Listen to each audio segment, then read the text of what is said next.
Hello, नमस्कार, जय जोहार छत्तीसगढ़ के सभी अभ्यर्थियों को और साथियों को।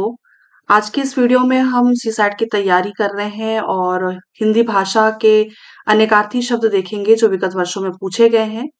तो ठीक है, आप ये तो समझते होंगे ना कि अनेकार्थी, पर्यायवाची और समानार्थी में थोड़ा फर्क है। तो अनेकार्थी का मतलब है ना, अनेकार्थी वाले टॉपिक से काफी सारे सवाल पूछे जाते हैं। इसलिए मैंने अनेकार्थी शब्द को भी ऐड किया हुआ है अपने इस वीडियो में। ठीक है, तो चलिए हम देखते हैं कि आज का पहला प्रश्न कौन सा है हमारा। ठीक है, आज का हमारा पहला प्रश्न है, निम्नलिखित चारों विकल्पों में से प्रथम शब्द के बाद तीन अन्य शब्द हैं। इनमें से प्रथम शब्द के अनेकार्थी शब्द का सही विकल्प कौन सा है? अच्छा, ये पहला ही प्रश्न है जो विलोपित कर दिया गया है। ठीक है, तो हम व्याख्या ही देखते हैं, चलिए सीधे।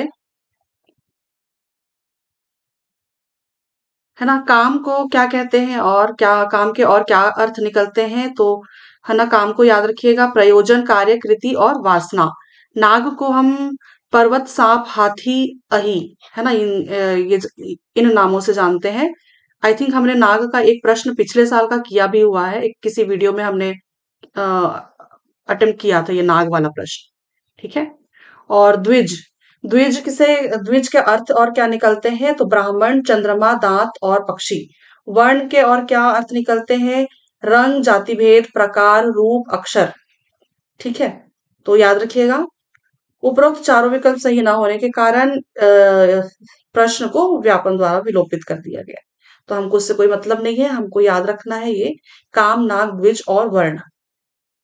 अगला देखते हैं, अनेकार्थी शब्दांतर्गत शब्दा शब्द अंतर्गत निम्नलिखित शब्दों में से कौन सा शब्द गुरु शब्द का अर्थ नहीं बताता? तो गुरु शब्द का अर्थ क्या नहीं बताता है? तो मूल, मूल जो है ये इसका अर्थ नहीं बताता। ठीक है, बाकी तो गुरु से हम भारी भी जानते हैं, गुरु का अर्थ भारी भी निकलता है, आचार्य भी निकलता है, बृहस्पति को भी हम गुरु कहते हैं। है ना, जो मूल है, मूल जो शब्द है, इसका कोई अर्थ नहीं है। गुरु का मतलब गुरु को हम मूल के नाम से नहीं जानते हैं। ठीक है, अगला देखते हैं, गुरु को और क्या कहते हैं? गुरु का और अर्थ क्या है? भारी, आचार्य, बृहस्पति, बड़ा, शिक्षक, मंत्रदाता, अध्यापक को भी कहते हैं और पूज्य को भी गुरु कहते हैं।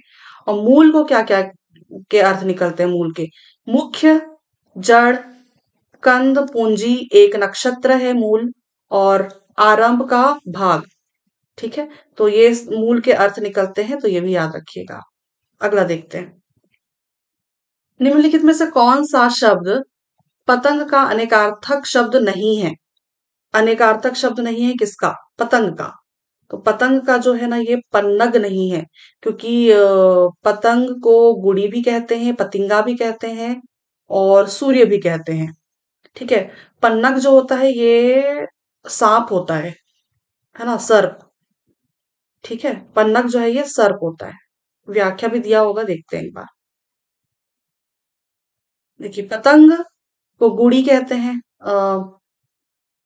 गुड़ी पाड़वा वाला गुड़ी, है ना, पतंग को गुड़ी, सूर्य, पतिंगा, पक्षी, टिड्डा, गुड्डी, और पन्नग जो है ये सर्प होता है। अगला देखते हैं, अंबर का अनेकार्थी शब्द क्या है? तो अंबर को हम आकाश के नाम से जानते हैं, ये पर्यायवाची में भी हमने कई बार पढ़ा हुआ होगा, है ना। आकाश को अंबर भी कहते हैं। ठीक है, और क्या कहते हैं अंबर से, और क्या निकलते हैं अर्थ? चलिए और देखते हैं, व्याख्या भी दिया हुआ है साथ में। अंबर को हम और क्या अर्थ निकालते हैं अंबर से? कपड़ा, वस्त्र, आसमान, एक इत्र, कपास को भी अंबर कहते हैं, अमृत को भी कहते हैं और मेघ को भी अंबर कहते हैं। ठीक है, तो अंबर के इतने सारे अर्थ निकलते हैं, याद रखिएगा। अगला देखते हैं,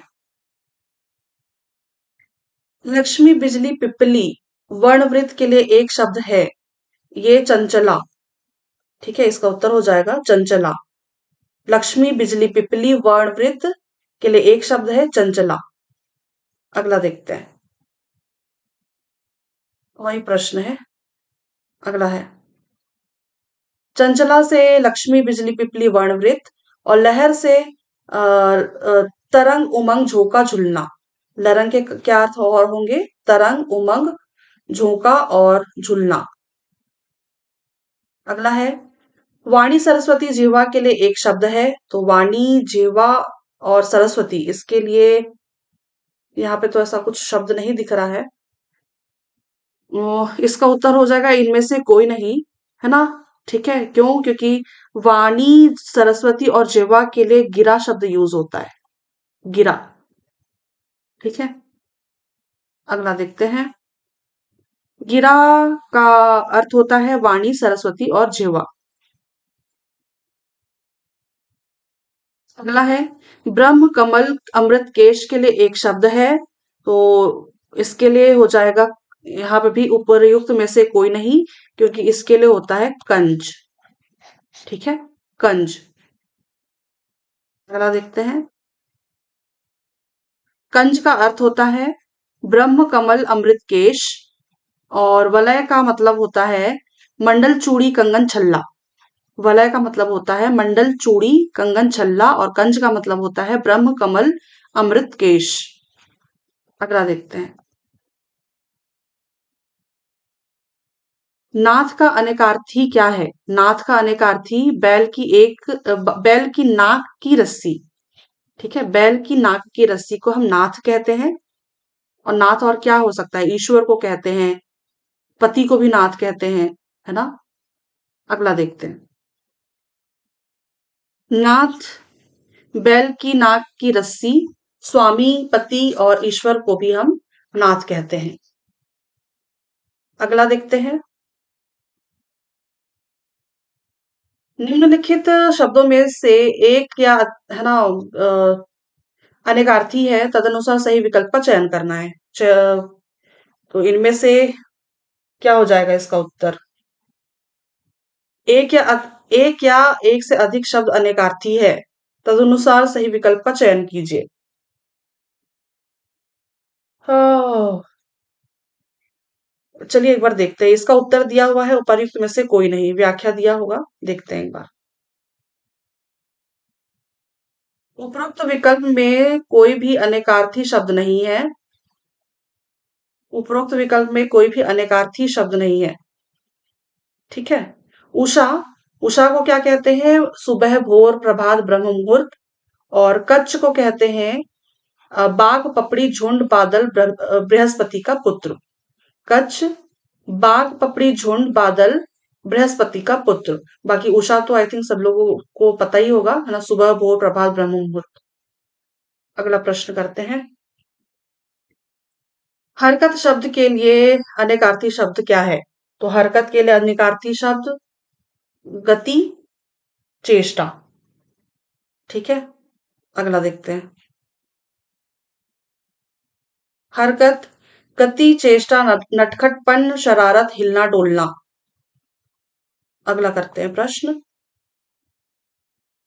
निम्नलिखित में से हरकत शब्द का अनेकार्थी शब्द गति और चेष्टा। ये प्रश्न तो रिपीट हो गया। अगला देखते हैं। यहाँ पे और भी दिए हुए हैं। दंड, दंड को और क्या कहते हैं? तो दंड के और क्या अर्थ निकलते हैं? सजा और एक प्रकार की कसरत, है ना? दंड, सही बोल रहे हैं, एक प्रकार की कसरत। और गति, है ना, हरकत, चेष्टा, नटखटपन। और फल है मेवा, परिणाम, लाभ, शस्त्र का अग्रभाग, शस्त्र का अग्रभाग। अगला देखते हैं। द्विज का अभिप्राय नहीं है। तो द्विज का क्या अभिप्राय नहीं है? द्विज का अभिप्राय तो ये सारे दिख रहे हैं मुझे। अर्क नहीं है द्विज का अभिप्राय। अर्क का मतलब होता है ना, सूरज को बोलते हैं अर्क। और भी बहुत सारे अर्थ निकलते हैं अर्क से। देखते हैं। द्विज, द्विज का क्या अर्थ है? ब्राह्मण, ब्रह्मज्ञानी, वेदविद, पक्षी और चंद्र। और सूर्य के क्या अर्थ निकलते हैं? अर्क, भास्कर, भानु, मार्तंड, रवि, सविता, अरुण और तमारी। ठीक है, तो सूर्य से, सूर्य के अर्थ और निकलते हैं क्या क्या? अर्क, भास्कर, भानु, मार्तंड, रवि, सविता, अरुण, तमारी। और द्विज से क्या अर्थ निकलते हैं? तो ब्राह्मण, ब्रह्मज्ञानी, वेदविद, पक्षी और चंद्र। अगला देखते हैं। हीन शब्द के सही अनेकार्थक शब्द हैं। तो हीन का और क्या अनेकार्थक शब्द निकल सकता है, क्या अर्थ निकल सकता है? रहित, दीन, निकृष्ट, है ना, ये उसका सही उत्तर होगा। हीन, रहित, दीन और निकृष्ट। अंक से अर्थ क्या निकलता है? गोद, शरीर, भाग्य और संख्या। मूक से चुप, विवश और गूंगा। अगला देखते हैं। अंचल का अर्थ नहीं होता। अंचल का क्या अर्थ नहीं होता? आकाश। अंचल से सिरा, अंचल सिरा को भी बोलते हैं, साड़ी का पल्लू को भी कहते हैं, प्रदेश को भी कहते हैं। इसका अर्थ क्या हो जाएगा? जो उत्तर क्या हो जाएगा? आकाश।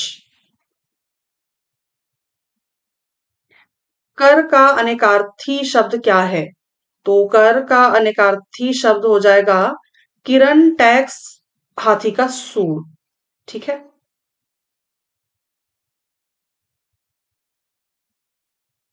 अब्ज। अब्ज से क्या अर्थ निकलता है? अब्ज का मतलब होता है, अर्थ निकलता है कमल, जलज और सरोज। पयोल से क्या अर्थ निकलता है? बादल, जलद, मेघ।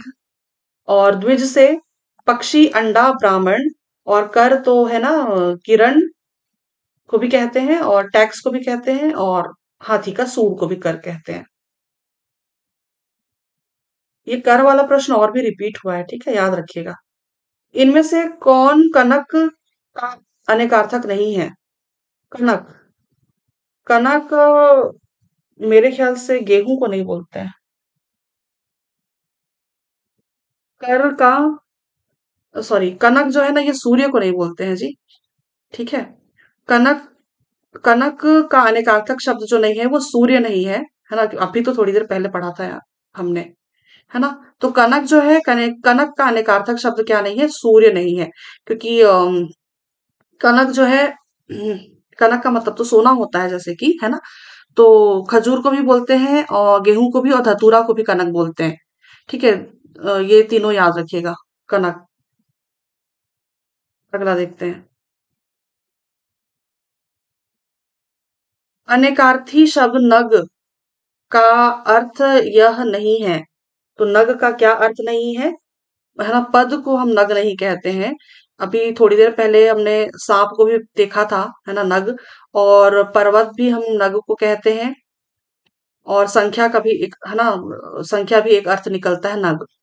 कितने नग की बाल्टी है, कितने नग बाल्टी है, कितने नग बर्तन है, ऐसा यूज होता है नग का। ठीक है। तो बाकी सारे ये तो सही है ना? पद जो है ये इसका सही उत्तर हो जाएगा, नग को पद नहीं कहा जाता। अगला देखते हैं। नग को और किस, नग के और क्या अर्थ निकलते हैं? तो पर्वत, संख्या, सांप, सूर्य, वृक्ष और अदद। और पद से क्या अर्थ निकलते हैं? तो कदम, ओहदा, पांव, स्थान और शब्द। ठीक, अगला प्रश्न करते हैं। कोयल, कौवा, बिच्छू, कुत्ता, मदिरा निम्नलिखित में से किस शब्द के अनेकार्थी शब्द हैं? इसका उत्तर हो जाएगा अली। ठीक है, याद रखिएगा, अली। कोयल, कौवा, बिच्छू, कुत्ता, मदिरा, अली के अर्थ निकलते हैं, अली से इनके अर्थ निकलते हैं। ठीक है, अगला देखते हैं। अली को हम कहते हैं कोयल, कौवा, बिच्छू, कुत्ता, मदिरा। अही को हम कहते हैं सांप, सूर्य, राहु, जल, पृथ्वी। और अज से जो अर्थ निकलता है ब्रह्म, शिव, विष्णु, दशरथ के पिता और करा। अज। अगला देखते हैं। स्वर्ग, गाय, वज्र, वाण, आंख, इंद्री, सरस्वती उपर्युक्त शब्द निम्नलिखित किसी एक शब्द विकल्प के अनेक अर्थ हैं, तो चुनिए। तो ये जो है ना, इससे ही आप समझ लीजिए गाय से, है ना, गो, गो या गौ, है ना, इसके अर्थ निकलते हैं स्वर्ग, गाय, वज्र, वाण, आंख, इंद्री, सरस्वती, है ना, इसके इनके अर्थ गौ के अर्थ हैं ये। अगला देखते हैं। यहाँ पे भी अर्थ दिए हुए हैं गौ के। स्वर्ग गाय वज्रवाण आंख इंद्री सरस्वती। और जीव से अर्थ निकलता है जान और प्राण। जीवन से अर्थ निकलता है क्या? जिंदगी जान जल अमृत। और कुंभ से जो अर्थ निकलता है, कुंभ से घड़ा गागर और घट। अगला करते हैं प्रश्न। अगला है राक्षस उल्लू और चोर तीनों शब्द के अर्थ को व्यक्त करने वाला एक शब्द। तो राक्षस उल्लू चोर को हम निशाचर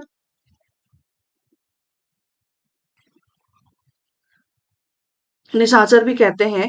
जैसे कि है ना, रात में घूमने वाला उल्लू, निशाचर, चोर, है ना। ये काफी आसान प्रश्न था। ठीक है, इसका उत्तर हो जाएगा निशाचर। अगला देखते हैं। निशाचर अर्थात रात्रि में चलने वाला। इसमें राक्षस उल्लू चोर तीनों रात्रि में चलते हैं, इसलिए निशाचर इसका उपयुक्त आंसर होगा। अगला, अनेकार्थी शब्द पतंग का यह अर्थ नहीं है। तो पतंग का अभी थोड़ी देर पहले हमने पढ़ा। क्या क्या पढ़ा था? सूरज वगैरह पढ़ा था। पत्ता नहीं पढ़ा है ना। पत्ता नहीं पढ़ा था हमने। पतंग से नौका भी होता है, शलभ भी होता है। शलभ मेरे एक फ्रेंड का नाम है शलभ। और एक है ना सूर्य। तो इसका उत्तर हो जाएगा ता। पतंग से क्या अर्थ निकलते हैं? सूर्य, शलभ, नौका, पक्षी, गुड्डी, शरीर, पतिंगा। और पत्ता से क्या अर्थ निकलता है? पत्र, चिट्ठी और पृष्ठ। अगला प्रश्न। निम्नलिखित में से कौन सा शब्द कमल का पर्यायवाची नहीं है? कमल का पर्यायवाची क्या नहीं है? जलद नहीं है। जलद को क्या कहते हैं? बादल को कहते हैं जलद। ठीक है, पर्यायवाची है, ये अनेकार्थी नहीं है। ठीक, अगला देखते हैं। जलद को क्या कहते हैं? बादल, अम्बुद, पयोद, मेघ, जलधर। और कमल को कहते हैं पंकज, अम्बुज, जलज, सरोज और पयोज। ठीक है। अच्छा, यहाँ पे एक चीज और ऐड करना चाहती हूँ। जैसे कि यहाँ पे जलद है ना, जलद लिखा हुआ है। और यहाँ पे एक लिखा हुआ है पयोद। पयोद का मतलब होता है पयो पय मतलब पानी, जल, है ना। तो ये जो द और ज जो देख रहे हैं ना आप, जलज, ये ज और ये द, है ना, इसका फर्क आप समझते होंगे ना। तो ये तो ज का मतलब होता है जन्मा हुआ, जिसमें जन्म ले रहा है। और ये है ना ज, यानी कि द, यानी कि क्या कहना चाहिए, वहां से वर्षा हो रही है ना, बनना। ठीक है। तो ये थोड़ा सा फर्क है इनमें। तो याद रखिएगा, जहां पे द वाला चीज आए तो वहां पे बादल और पयोद वाला चीज याद रखिएगा, बादल पयोद। और जहां पे ज वाला, जैसे कि जलज है ना, तो ये ज जहां पे आए वहां पे आप कमल और पयोज जैसे शब्द याद रखिएगा। जैसे कि यहाँ पे कमल, पंकज, कीचड़ में जन्मा, अंबुज, है ना, अंबु में जम, यानी कि अंबुज का अंबु का मतलब भी होता है ये पानी, है ना। और जलज यानी कि तो जल, है ना। और सरोज यानी कि, है ना, पता होगा बाकी सारी चीजें तो आपको। ठीक है, चलिए अगला देखते हैं।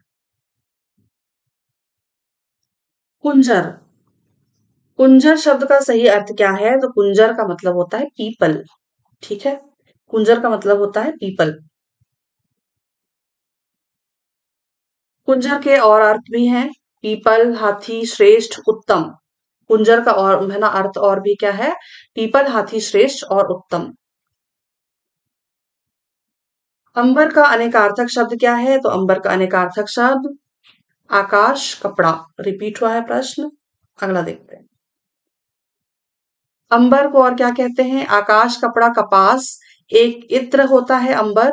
और अभरक को भी कहते हैं, एक नगर भी एक अंबर है। और मेघ, मेघ को भी अंबर कहते हैं। ठीक है, अगला देखते हैं। निम्नांकित में से कौन सा शब्द अंबर में निहित अर्थ को व्यक्त नहीं करता? तो ये सभी देखा था हमने, इसका उत्तर हो जाएगा छतरी। ठीक है, अगला प्रश्न करते हैं। अगला है, सामान्य बोलचाल में आई थिंक ये प्रश्न ना 2022 का है, सीजीपीएससी प्री 2022 का प्रश्न। चलिए देखते हैं यहाँ पे दिया हो क्या गया है। सामान्य बोलचाल में लोग कुछ शब्दों का एक अर्थ के रूप में ही प्रयोग किया करते हैं, मगर इन शब्दों में आंतरिक भिन्नता हुआ करती है। सूची 1 में ऐसे ही 4 शब्द और सूची 2 में उनके अलग अलग अर्थ दिए हुए हैं। सूची 1 की मिलान सूची 2 से कीजिए और नीचे दिए गए कूट का सही उत्तर चुनिए। तो यहाँ पे इतना लंबा प्रश्न था कि एक स्लाइड में आया ही नहीं, एक स्क्रीन में। तो यहाँ पे 3 ऑप्शन है, फिर अगली स्लाइड में दूसरी दूसरा ऑप्शन है। ठीक है, देखते हैं। करुणा, मैं आपको उत्तर ही क्लियरली बताती चल रही हूँ, है ना। तो करुणा को हम कहते हैं, करुणा के लिए क्या क्यों उपयोग किया जाता है करुणा का शब्द? दूसरे का दुख देखकर पिघल जाना, दूसरे का दुख देखकर पिघल जाना को हम करुणा शब्द हमारे लिए यूज में आता है। संवेदना, संवेदना कब हम प्रकट करते हैं? दूसरे के दुख का गहरा प्रभाव पड़ना, दूसरे के दुख पर हमें अगर गहरा प्रभाव पड़ता है तो हमें संवेदना होती है। ठीक है, और दूसरे दूसरे के दुख को देखकर उसे दूर करने की स्वाभाविक सी जो इच्छा होती है ना, उस तो वो हमारे लिए हम उस पर दया करते हैं। ठीक है, और अगला है चौथा ऑप्शन, कृपा। कृपा से हम क्या लेते हैं? अपने से छोटों के दुख को देखकर उसे दूर करने की जो सक्रिय इच्छा होती है वो हम कृपा कहते हैं। जैसे कि एक सॉन्ग है ना, गाना है, प्रभु जी सदा ही कृपा हम पे बनाए रखना। तो छोटों से अपने से जो छोटों के दुख को, यानी कि भाई भगवान तो हम सबसे बड़े हैं, है ना, तो वो हम पे अगर कृपा कर रहे हैं, इसका मतलब कि आ, है ना, हमारे दुख को दूर करने की उनकी इच्छा या क्रिया होगी। तो ये हमारे लिए क्या हो जाएगा? कृपा। तो वही वही सेम टू सेम वाला ऑप्शन है ना। तो इसका उत्तर हो जाएगा 1 2 3 4। ठीक, ऑप्शन नंबर बी। ठीक है, अगला प्रश्न करते हैं। ये भी सीजीपीएससी प्री 2022 का प्रश्न है, चलिए देखते हैं। ठीक है, हरि, हरि, हरि का अर्थ होता है शेर। हमने आई थिंक ये भी प्रश्न किया हुआ है। नाग, नाग का अर्थ होता है हाथी। ये भी आई थिंक हमने किया है पिछला। आप का मतलब होता है जल। ठीक है, आप का मतलब होता है जल, और शून्य होता है क्या? आकाश। तो इसका उत्तर हो जाएगा, यहाँ पे दिख भी नहीं रहा है स्क्रीन में, अ, 2 1 4 3। तो यही वाला ऑप्शन है, 2 1 4 3। ऑप्शन नंबर डी ही है इसका उत्तर। ठीक है, अगला करते हैं, देखते हैं क्या है। जिन शब्दों के बल पर श्लेष अलंकार की रचना होती है और जिनके एक शब्द से अधिक अर्थ होते हैं, वे क्या कहलाते हैं? बहुत साधारण सा प्रश्न है ना, अनेकार्थी। अगला देखते हैं। अगला है, निम्नलिखित प्रश्न अनेकार्थी शब्द दिया गया है, एक अर्थ शब्द के साथ लिखा हुआ है और दूसरा अर्थ बताइए। एक अर्थ शब्द के साथ लिखा है और दूसरा अर्थ बताना है। चलिए देखते हैं। बेला एक फूल है। ठीक है, बेला एक तो फूल है और दूसरा बेला बर्तन भी है। ठीक है, इसका उत्तर हो जाएगा बर्तन। बेला को और क्या कहते हैं? तो बर्तन भी कहते हैं, और बेला और समय को भी कहते हैं बेला, है ना। बेला समय को भी कहते हैं। अगला देखते हैं। नाम भी होता है बेला। वो वो कौन सी पिक्चर थी ना, एक ट्विलाइट वाली, बेला। ठीक है, अगला देखते हैं। बेला का अर्थ क्या निकलता है? बर्तन, समय, वक्ता, एक फूल। अगला देखते हैं। गुण का अनेकार्थक शब्द होगा। तो गुण का अनेकार्थक शब्द और क्या होगा? गुण का रस्सी। ठीक है, गुण, रस्सी को भी कहते हैं। गुण, गुण के और क्या अर्थ निकलते हैं? रस्सी, कौशल, सील, स्वभाव, लाभ, विशेषता, और धनुष की डोरी को भी गुण कहते हैं। ठीक है, अगला करते हैं प्रश्न। रसाल शब्द का अर्थ क्या है? तो रसाल तो हम आम को कहते हैं। ये अ, पिछले साल का ही प्रश्न है ये। रसाल आम को कहते हैं। अगला है मृषा, ये पिछले साल का प्रश्न है। इसका अर्थ मृषा का अर्थ होता है मिथ्या। ठीक है, चलिए यहाँ पे आज के अनेकार्थी शब्द जो है हमारे वो सारे समाप्त होते हैं। ठीक है, तो मैं आपसे फिर मिलती हूँ किसी और टॉपिक के साथ, हिंदी भाषा के कुछ और। आप मुझे कमेंट बॉक्स में बताइएगा जी और क्या टॉपिक मैं लेकर के आऊं हिंदी भाषा में। तो क्योंकि पर्यायवाची भी हमने कर लिया, नहीं पर्यायवाची नहीं किया है, सॉरी, लोकोक्ति कर लिया, मुहावरे कर लिया, अनेकार्थी कर लिए, और इसके अलावा आपको संधि समास भी हमने देख लिया है। तो इसके अलावा और कोई सा टॉपिक अगर आपको चाहिए तो मुझे आप बताइएगा हिंदी भाषा के लिए। बाकी फिर मिलती हूँ आपसे, तब तक के लिए धन्यवाद, शुक्रिया और आभार।